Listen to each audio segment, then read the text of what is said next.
Vamos a pasarles un audio de una entrevista que no es en el Perú, a un médico que no es peruano, pero que es sumamente clara. Es sumamente claro lo que explica el médico. Y van a distinguir dos asuntos. Primero, cómo este médico cuenta y revela cómo la Organización Mundial de la Salud y una serie de sugerencias o indicaciones que dieron al principio, basados solamente en la experiencia china, que había hecho tres autopsias nada más de todos sus muertos supuestamente por COVID, y entonces basados en eso se sacaron una serie de protocolos médicos para tratar la enfermedad que han causado lamentablemente muchísimas muertes porque el protocolo estaba equivocado. Y después el propio médico va a explicar cuáles son los nuevos protocolos que en el mundo ya se están aplicando y que en el Perú algunos médicos también lo están aplicando. Ojalá, espero que el Ministerio de Salud ya haya establecido oficialmente este protocolo, por lo menos de este tipo, como el que explica el doctor que vamos a escuchar, para los hospitales públicos.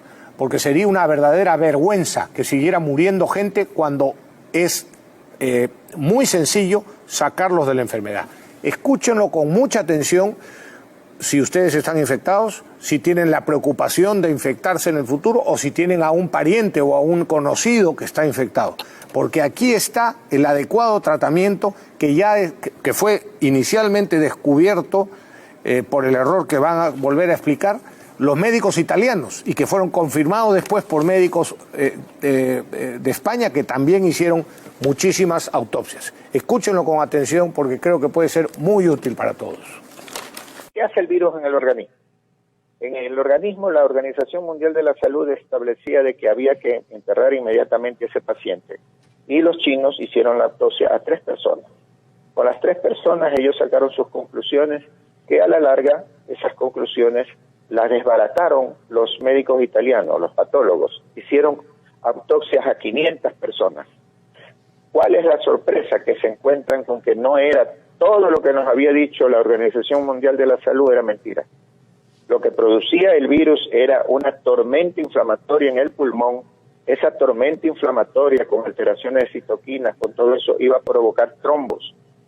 Esos trombos pequeñitos podían en un momento dado tapar las arterias y venas que iban hacia un segmento del pulmón. Ese segmento del pulmón es el que aparecía como zona neumónica y nos confundieron a los médicos porque nosotros creíamos que era neumonía, por eso que se pedían los respiradores cuando el respirador ahí no desempeña ningún papel. Esa tormenta inflamatoria que produjo trombos, al no llegar sangre a un segmento del pulmón, ese pedazo se moría. Y si seguía el problema, llegaba un momento en que ya no había oxigenación pulmonar y se moría la persona. Entonces, se cambió totalmente el esquema de tratamiento a través de los protocolos de autopsia. Y los protocolos de tratamiento se cambiaron totalmente. ¿Por qué?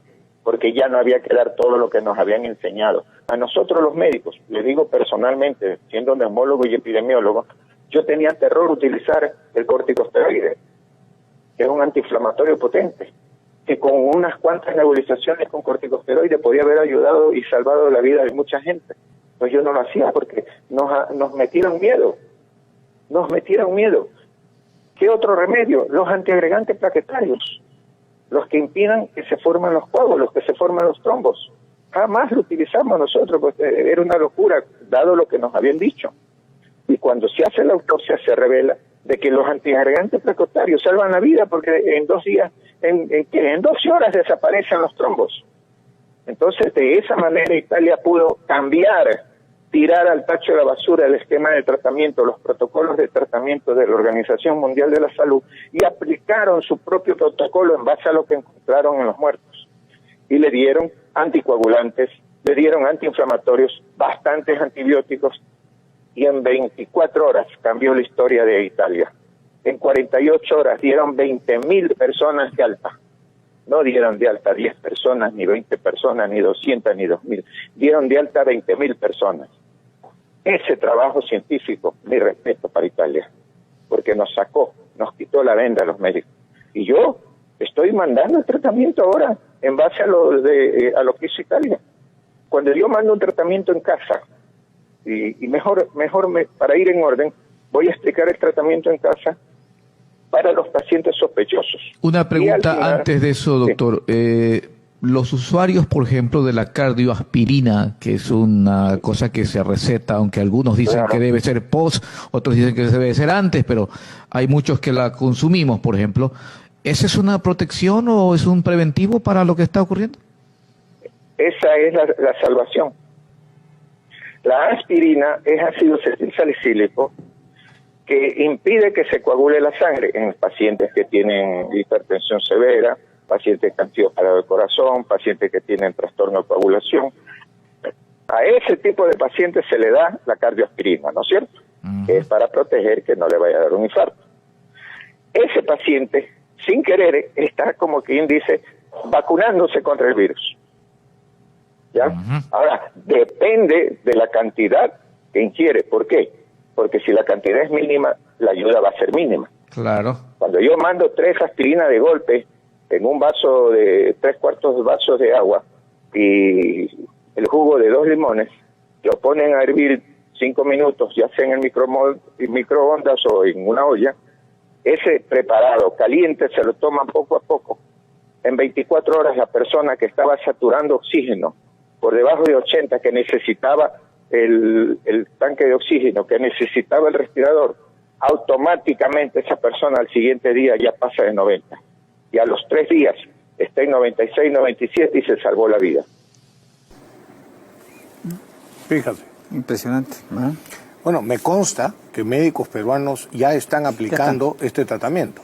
Ahí se extiende después en el tratamiento en las casas, lo que fuera, pero fíjense ustedes lo que ha sucedido en el mundo. Por el error, no solamente se genera el virus en China, sino que además, en coordinación con la OMS, ocultan la existencia de la pandemia, retrasan el anuncio al mundo y encima solo hacen 3 autopsias y sacan unos protocolos totalmente equivocados que han causado la muerte de miles de personas. Efectivamente, aquí en el Perú ya se está aplicando este método y está teniendo excelentes resultados, ¿no? Así es. Así que, pero igual, ¿no? La pandemia va a continuar y lo importante es que tenemos que adaptarnos a ella. Tenemos que evitar que nuestros hospitales colapsen más y tratar de salvar la mayor cantidad de vidas posibles para así impedir el quiebre de nuestra economía, que sería tan o más dañino que el mismo virus, ¿no? Sin duda con la posición de que el 70-80% de la población económicamente activa vaya a trabajar, habrá víctimas, ¿no? Como yo, como mis amigos incluso, ¿no? Que estamos en una población de riesgo, ¿no? Pero es el precio, es el precio que hay que pagar para que el Perú recupere el camino del orden, del progreso y de la seriedad, ¿no? De otra manera vamos a estar de cuarentena en cuarentena.